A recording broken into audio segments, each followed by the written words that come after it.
Hey, what's going on, guys? 94 Tactical here. Today, by request, I wanted to make a video about my Palmetto State Armory 10.5 inch build. I showcased this rifle or this pistol one other time in a video, in my video about how reliable is cheap, because this is definitely the cheapest gun that I own. So, I know people hate on PSA a lot because they don't have the best QC. Everyone knows that. But at the same time, if you are looking for just a rifle that shoots, it functions to go to the range with and to use for home defense, it will go bang. So I think these are great options. I'm not saying they're, just as good, but uh, it will function. So to start things off, start in the back, this is the SP Tactical Brace. I had the HB PDW brace on there, and if you look back in my videos, I did a whole review on it with this exact build, and spoiler, it's not good. But this thing is awesome.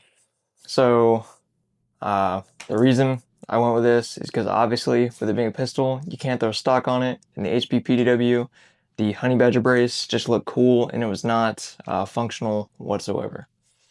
Moving forward, all of PSA's Sabre uppers come with Radiant Raptor LT charging handles, and I think that is one of the good things they have going for them. So as you can see here, there it is.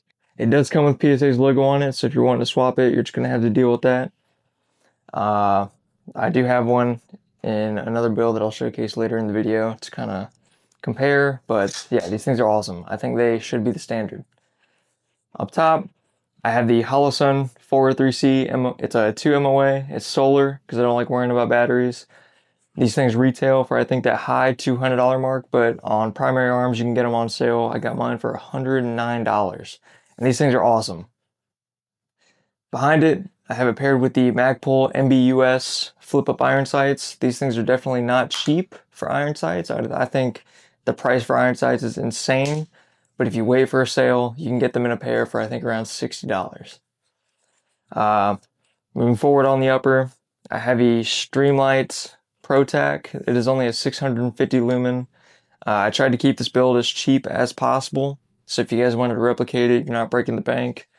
It comes with the pressure pad and button, and for that price of $130, you can't really beat that. I have a, oh my god, I keep forgetting the name of this thing.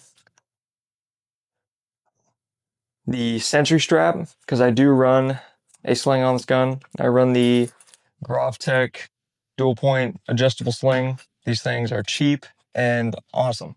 I can't complain. And the magnets on these, do not underestimate them. If you have a thick sling and you want to be like, and you want to do what I do, and you kind of wrap it up and keep it all stored up top, no matter how thick I get it, that magnet catches it every time, no issue. Uh, Next to it, I have the Magpul rail covers, as you can see there, because the edges on this quad rail are insanely sharp, and after a long range day, your hands will definitely be cut up. So I highly recommend those. Below that, I have the BCM gunfighter grip. These are essentially the standard. I see them on every build ever. Personally, I'm not the biggest fan. I think they're a little clunky. So that's why I switched over to the Strike Industries and the Difrico Tiger Claw, because they're a lot smaller and I don't have to worry about it getting caught up on anything. Going back, the entire lower is a PSA parts lower kit.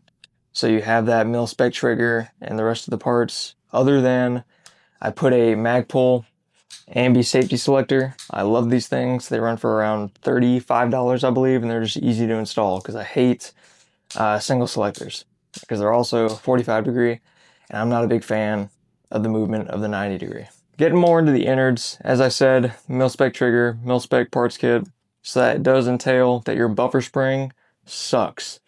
Like, this thing is grainy.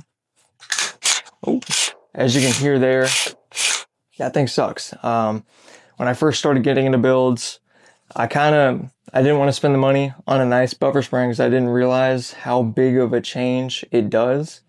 Once I upgraded to the Geisley 42, it's a complete game changer. You know, you don't have to worry about that grittiness and it's just it's the number one upgrade I do to all my rifles now.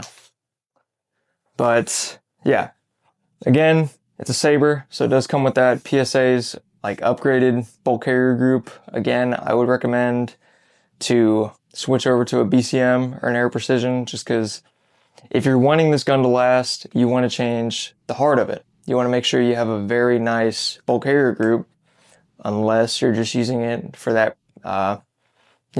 practicality.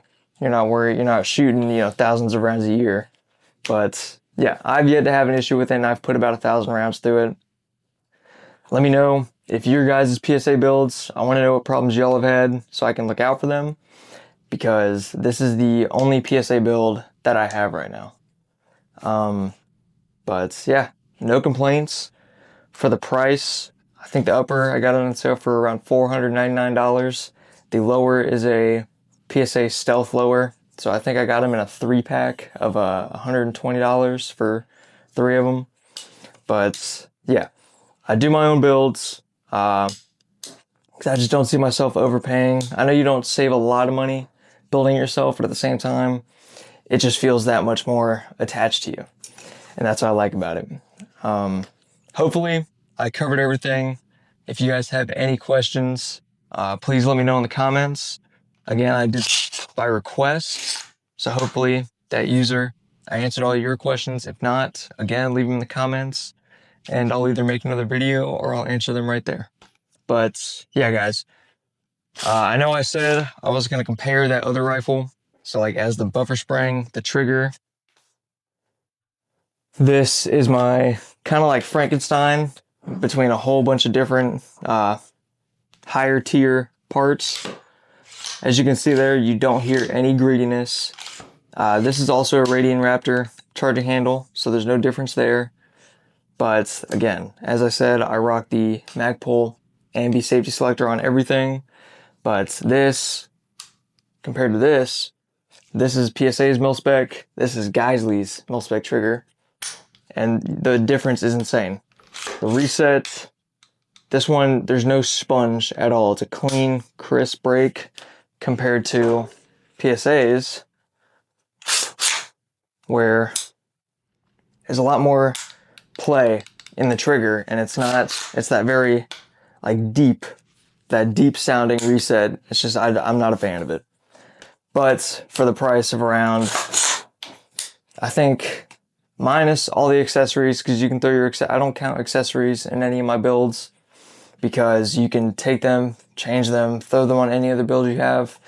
I'm only concerned about the innards of a rifle when it comes to price. So overall, I think this thing's around $600, $700. And for that price, you definitely could beat it in some aspects, but at the same time, this is just a cool looking rifle. And if you want to add something like this to your collection, I would highly recommend it. But yeah, as I said, if I missed something, let me know in the comments. I love to hear it. Any gripes, complaints, compliments, everything. I try not to leave any comments go unanswered, so any questions you have will most likely get answered unless it's something silly. But yeah, I hope this covered everything and answered any questions you had. If not, I will get a video ASAP with the answers. But anyways, guys, thanks for watching. I hope you have a great week, and God bless.